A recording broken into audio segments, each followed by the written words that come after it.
Hi, my dear viewer. My name is Imran Ijaz, and you are watching program Live with Imran.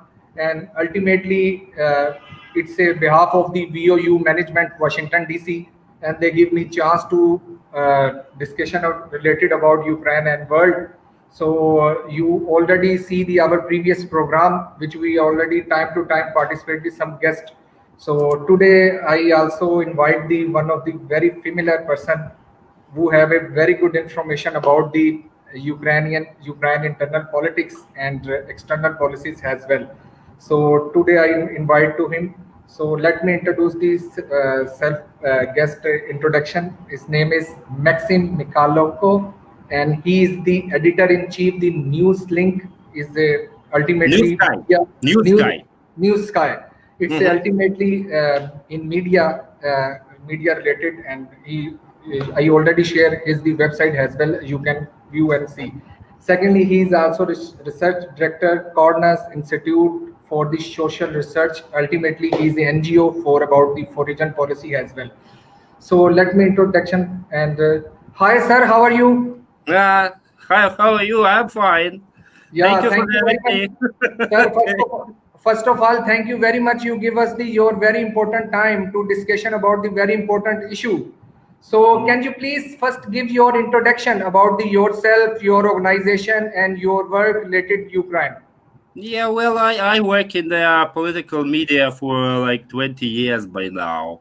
They also worked in the government for period after period with a concern to education and foreign policy planning. So that NGO is actually a think tank which exists since 2002. So it was changing its functions for like period after period. But this is exactly what we do. We analyze foreign policy, internal policy, the neighbors, and the new sky. It, from the primarily it was a magazine. Hmm. Primarily, it was a periodic, but now, since for the last year, it has become an online, which has like 20 news entries a day, and a team of people who are doing it the daily basis. And we are also present in countries like Georgia, Moldova, Bulgaria, Baltic countries. We have correspondents there, also the United States Great. and Poland. So this is the issue. Mhm. Yeah, yeah. Thank you very much, sir, and best wishes, New Sky and your team for the Mhm. good effort. Mhm. And one day we will be see the big channel like a News Thank you, Sky. Imran. Yeah, thank you very much. So, sir, my first question, you know very well about right now in post-sport situation. Mhm. Sir, what is the situation Belarus? Well, basically, the Belarus society is becoming a nation in the European sense through those mass protests. They are unpredictably massive, and they were sparked by the overt rigging of the election, in which like the results were absolutely fantastically falsified. And also, it is a problem of Mr. Lukashenko personally, because for many years he tried, at least since 2010, early 2010s, while the economic model he has built was slowly degrading, he has tried to sit on two chairs at the same time, maneuvering with Europe, maneuvering with the West, while being dependent upon Russia in many ways. And so these chairs, they just went sides. So now he is like in a deadlock, and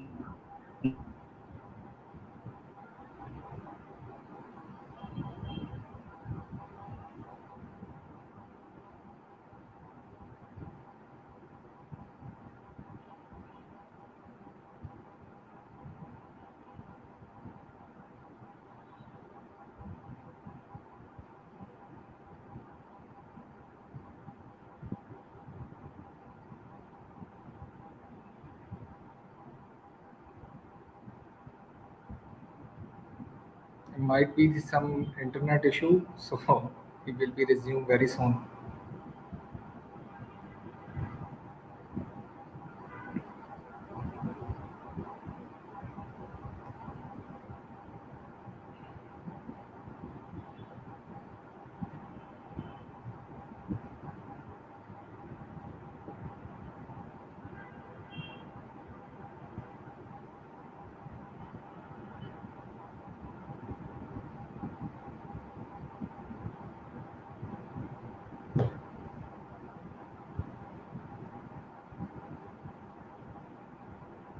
So we will be wait to guest once he will be appeared. So he will be continue discussion about the Belarus. But right now during this conversation, I see in message to Maria. She is opposition leader in Belarus. Yesterday she was kidnapped in Belarus, and right now source said she is the arrived in Ukraine. Very surprising situation. But what she will be doing in Ukraine? Connection problem. Yes, sir. Please continue. Yeah. So it was a connection problem. Yes, no problem. Basically, well, that is not a type of regime, unfortunately, which will go through peaceful protest. Something is going to happen because this is a full-fledged fascist regime, which has been using gangsterite methods for years and years, and it does look like the last months of Mr. Yanukovych presidency. However, Mr. Yanukovych was himself a large businessman. He tried to become an oligarch like others in Ukraine. So he was sort of, mercantile in many ways. And finally, he was scared, and his surrounding, the elite around him has been split from the start of that process. This is not what we're observing in Belarus currently. These people, Lukashenko has destroyed any centers of influence in the country, except maybe for the Catholic Church and for some other, maybe some little organizations. And also, by like 2/3 of the population works at large factories. And yes, they went on strike and then stopped the economy. But the economy was dead before that. So we expect some evolution, some new stage of all that. And when the time of trouble, the trouble really has come, he has relied upon Russia immediately. Now he is trying to drag Putin into the country, which actually Yanukovych has not done. He tried to do it in after he actually left Kyiv. But now Lukashenko is doing it in the middle of the process. So we also can expect a real armed conflict in the north, and then the other options are still on the table. Yes, sir. And you also see the opposition is also divided right now. Svetlana in Lithuania and Maria yesterday also kidnapped, but not know where is she right now. Some media sources tell she's entering Ukraine. So what you think about the opposition?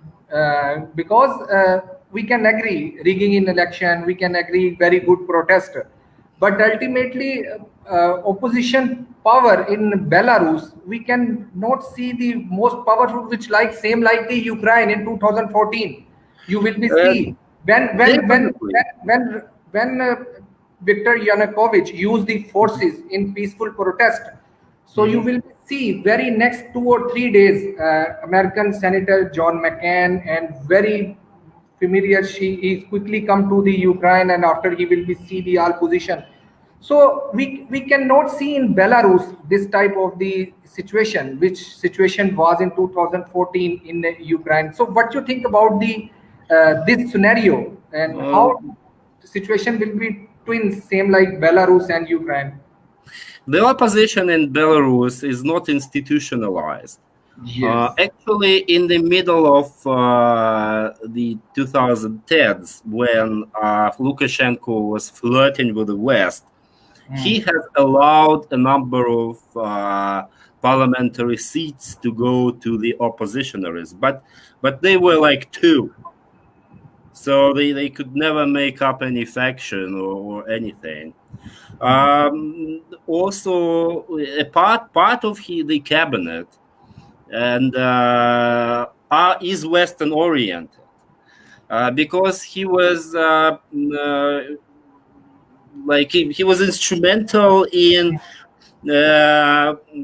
bringing the nationalists into the government to scare Russia all the time, that he can go, that he developed all these bases. He allowed lots of Belarus folk culture and everything, which was effectively banned in the 2000s.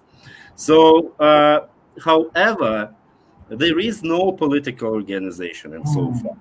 Maybe it can be generated through horizontal cooperation, which is taking place.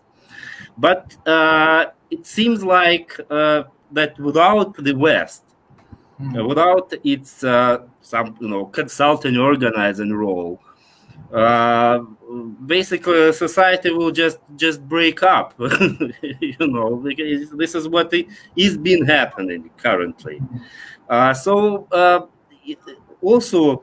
most during the Lukashenko rule, he has pushed out all the opposition, whether some of the people he has just murdered, and others were isolated outside the country. And it is being seen that until maybe last weeks, the immigration from Belarus, which is present in Poland and somewhat in the United States, it was not particularly in the picture. It had to go in and look at how the society has actually changed. Yes, and definitely this change will become only when all nation will be fight together with opposition for the democracy. Sure. Same like Ukraine will be doing 2014. Mm-hmm. So, sir, my next question about the related Ukraine, and what do you think about the Ukraine and NATO relationship?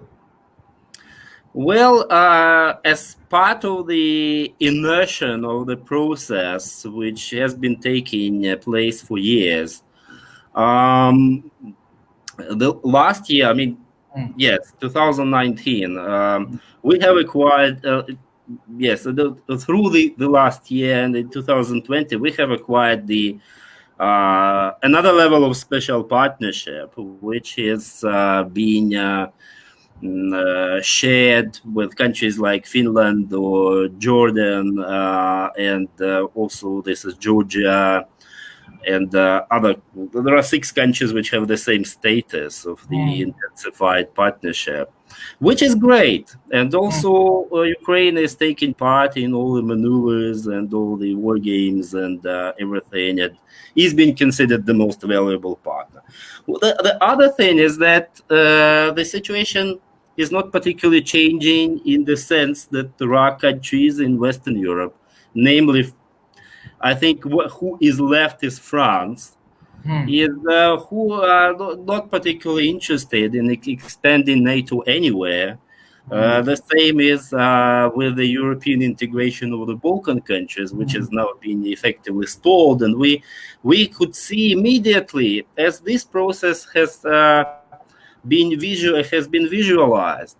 Now we have the situation in Montenegro, in which pro-Russian parties by one seat, but they now constitute a majority, and there is a political crisis inside. This is exactly what is happening when the West does not have collective political will to expand. But in so far, the Ukraine and NATO partnership is being effective. There is We depend upon a consensus within Europe, within Hmm. between because Germany is moving away from the stand it had that Yes. that it will not allow Ukraine and Georgia join. Now this is not the case. That has actually changed. And Hmm. also, thanks God that we have a standing, a continuous and extensive partnership with the United States and Canada, Exactly. which works that way. And I don't think that Ukraine can actually move from that path like it happened in 2008 when the argument was that we do not have a consensus. Now we have an overly consensus in favor of full NATO membership, and we probably will only have to wait until Europe will clarify its relations with Russia. So Hmm. this is the fundamental issue for us. Hmm. Exactly, exactly. That is the situation you are telling. Very true. So, sir, my next question is the what you think about Ukraine-Europe relationship and association agreement? The association agreement is being amended to expand. Hmm. It is Ukraine. Especially today when Hmm. there is a global crisis Hmm. and there are also a number of local crises. We are not particularly able to Hmm. use all the options which the current agreement and the expanded Hmm. agreement provide. So Ukraine just has to have 5 or 6 years of Yes, already strong very economic effective. performance, some Hmm. stability. Yes, so that the question of the full membership will rise again. Hmm. It for because this is a difficult decision for Europe, for European Union itself. It Hmm. is potential looks like it is losing Britain on one side, Yes.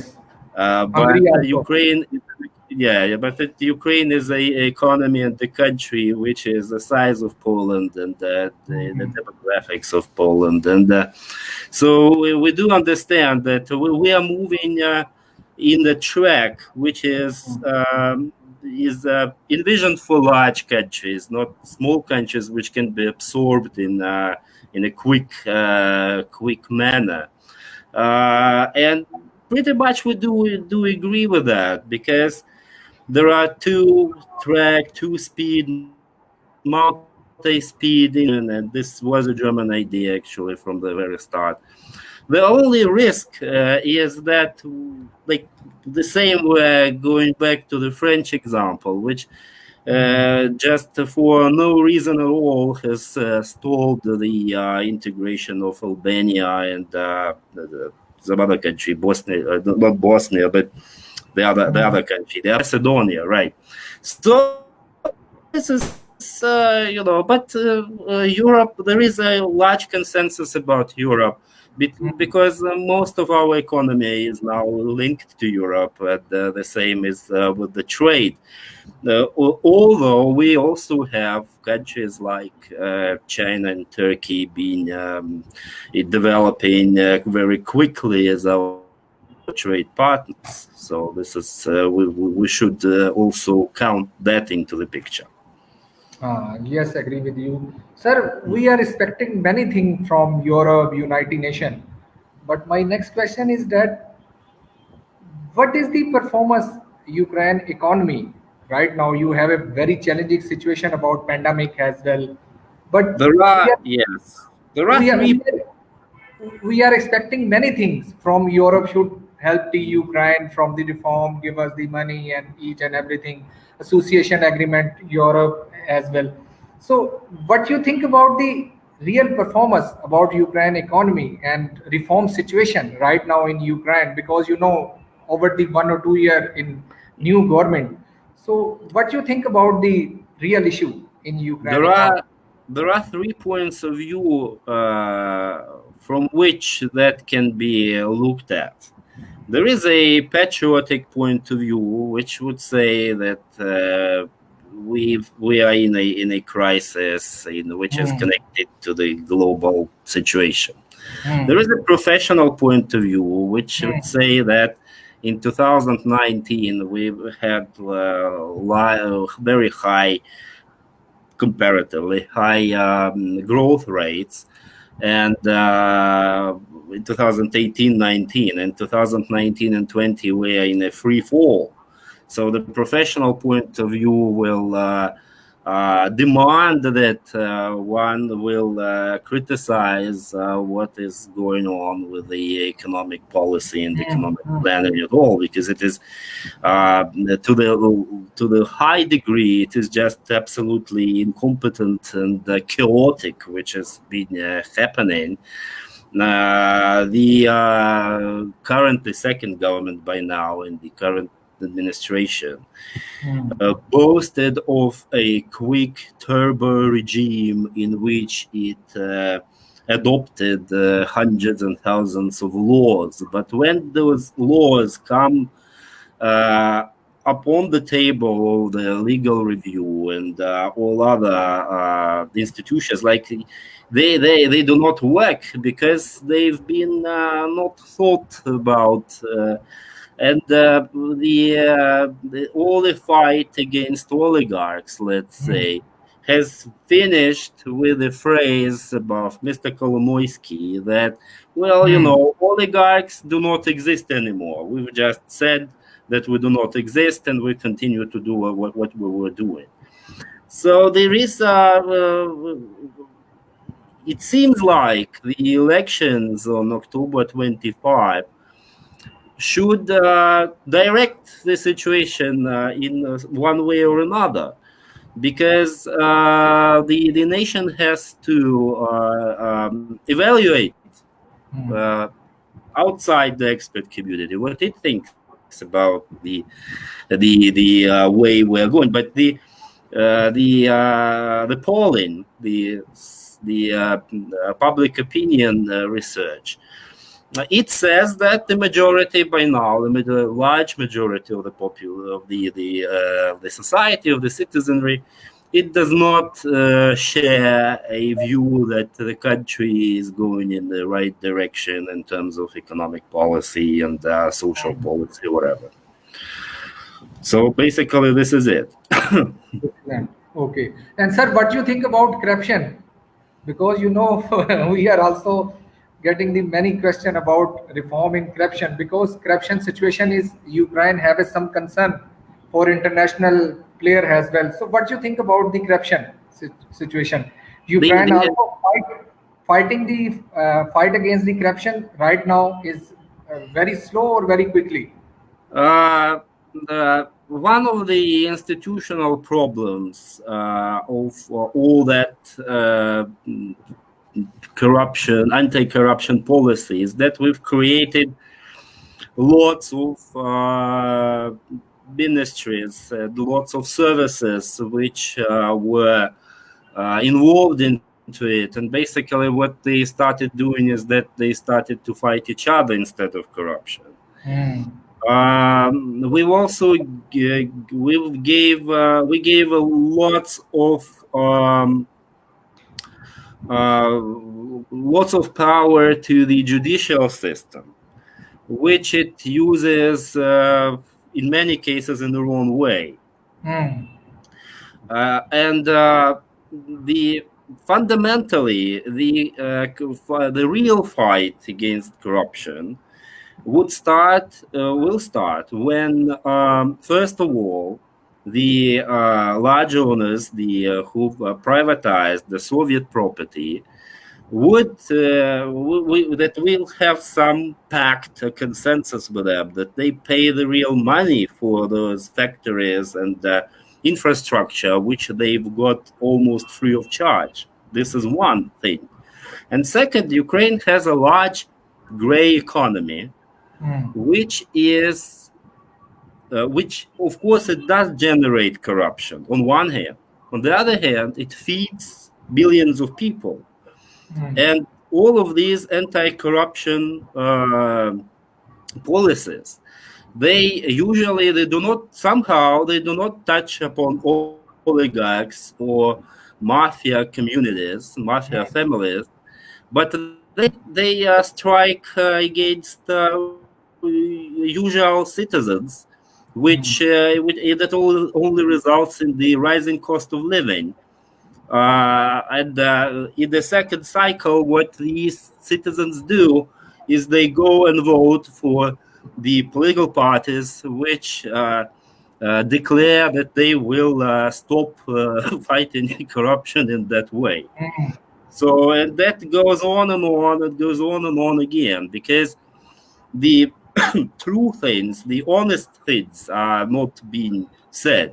For example, that largely all the television channels belong to the oligarchy, that it controls the raw resources and all other and the infrastructure, which it got in the 1990s and early 2000s, almost free of charge, because we only had 2 or 3 normal privatization deals. All other instances were dubious. There is a difference from Russia in that respect, because at the Kuchma administration, what they've been doing, they were consciously giving away most of the industry just to make it work. In Russia, President Yeltsin didn't have money to re-elect himself, and that's why he became indebted to the people who gave him the money to make him president for the second time. And that's why he gave away almost free of charge the largest enterprises. So there is a different situation. We have a different model of that. And we will always have the oligarchy alliances. Like, for example, now we see that there is a alliance being made between Mr. Kolomoisky and Mr. Medvedchuk, for example, right? So they where is the ruling party in that triangle? Nobody knows, because there are no prominent figures strong enough to balance those two. And usually, yes, Ukraine is a vibrant electoral democracy. It has been that way since early 90s. But usually, like in countries, for example, like Bulgaria, for example, it's just the same, that politicians change each other, one another in the government, but not particularly, but behave the same way just after a year or two after the electoral victories.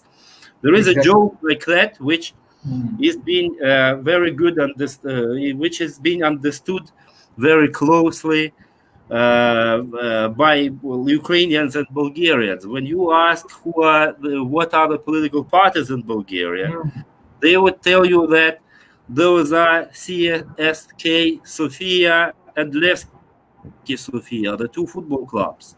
It's pretty much the same in Ukraine. With right, that's Exactly. good. Exactly. So, sir, my last question. My last question. I just give you your 5 to 10 minutes, and can you please tell me how you think the Russia interference in Ukraine, internal, external, politically, and they are also interference internationally as well. And recently, you will be see occupied territory Crimea, and right now Russia sell Crimea in international market. They are encouraged to the some countries who have a very good trade and relationship. They are openly present Crimea to you will become an investment in Crimea. You will be no tax, no anything. You just shift your business and you will be big margin. And you know very well about the one more situation in Crimea Medical Federation University. This universities already every year getting the international students, and this it's the students quantity is more than 6,000 to 5,000. So what you think about I think once again internet connection will be down.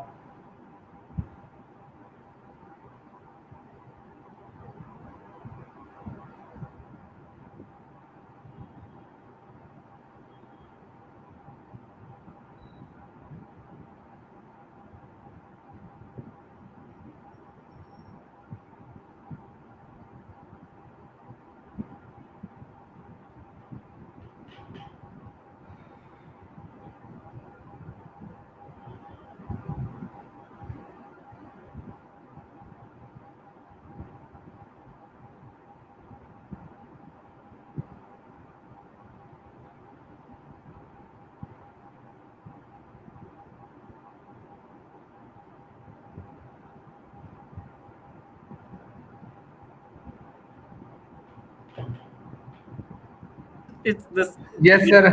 I can understand some internet problem might be. Yes. So yes. I will tell you about what is the Russia interference in Ukraine economy by internally existing and internationally as well.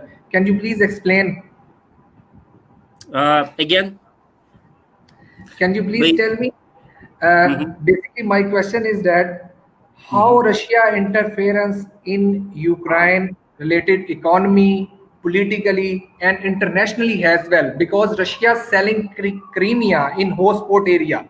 They are selling Crimea for the international player, for the investment, for the study, for the each and everything. And recently, Crimea Federal Medical University, they are every year inviting more than to 6,000, 8,000 students for the medical. But we have an objection is that, first of all, Europe should mark Crimea Federal University in sanction list in order to avoid this situation for the damaged student career. Because ultimately, when they will be complete their education, so ultimate their degree will be not recognized in US, America, or other state. So can you please explain me about the interference Russia in locally in Ukraine?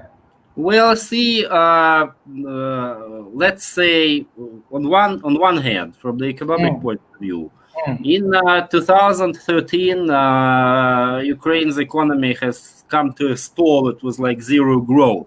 Yes. But after for this 6 years, we have to spend an enormous portion of our GDP to withstand Russian aggression. It's like, so Ukraine had to grow twice or thrice faster just to maintain a zero sub-minimal growth. Those were larger. Those were very difficult efforts. This is on one hand. Second, the annexation of Crimea, another 10-13% of territory with two large industrial cities. It also caused all sorts of infrastructure problems and the internal migration, the internally deported people, the internal refugees.